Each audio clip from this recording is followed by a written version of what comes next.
Hi all, I am Ranjana Kumaravel. நான் சொல்ற இந்த ஒரு விஷயத்த பண்ணீங்கன்னா நீங்க வந்து பினான்சியலி ஃப்ரீயா இருக்கலாம். என்னன்னா நீங்க இப்பதான் இன்கம் ஸ்டார்ட் பண்ண ஆரம்பிச்சிருக்கீங்களா, ரெண்டு விஷயம் பண்ணுங்க. ஒன்னு வந்து பட்ஜெட்டிங், இன்னொன்னு வந்து இன்வெஸ்டிங். பட்ஜெட்டிங் பாத்தீங்கன்னா உங்களோட சேலரி, இப்போ ஒரு சிம்பிள் எக்ஸாம்பிள் சொல்றேன். ஒரு 1 lakh சேலரி வாங்குறீங்கன்னா ஒரு 50,000 வந்து உங்களோட wants like groceries, rent, extra எக்ஸ்பென்சஸ்க்கு வச்சுக்கோங்க. அண்ட் 30% ஆஃப் யுவர் வாண்ட்ஸ், அந்த மாதிரி தேவையான மூவிஸ், என்டர்டைன்மெண்ட் அந்த மாதிரி இதுக்கு வச்சுக்கோங்க. ரிமைனிங் 20% ரெகுலரா டிசிப்ளின்டா ஒரு நல்ல ஈக்விட்டி மியூச்சுவல் ஃபண்ட்ல நீங்க வந்துட்டு இன்வெஸ்ட் பண்ணுங்க. இன்கேஸ் சப்போஸ் இதை நீங்க 50-50 ஆக்குனீங்கனாலும் 20%க்கு பதிலா உங்களால முடிஞ்சா ஒரு 30 to 40% வந்துட்டு நீங்க வந்துட்டு சேவ் பண்ண முடிஞ்சதுனாலும் it will be more helpful. நீங்க சீக்கிரமா உங்களோட பினான்சியல் ஃபயர் அச்சீவ் பண்ணிடலாம். That is financial independence.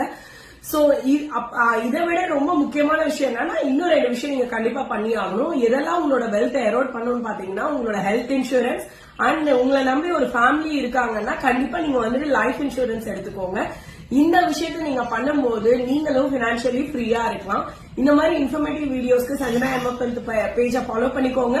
And உங்களோட ஃப்ரெண்ட்ஸ் அண்ட் ஃபேமிலிக்கும் நீங்க வந்துட்டு ஷேர் பண்ணிக்கோங்க.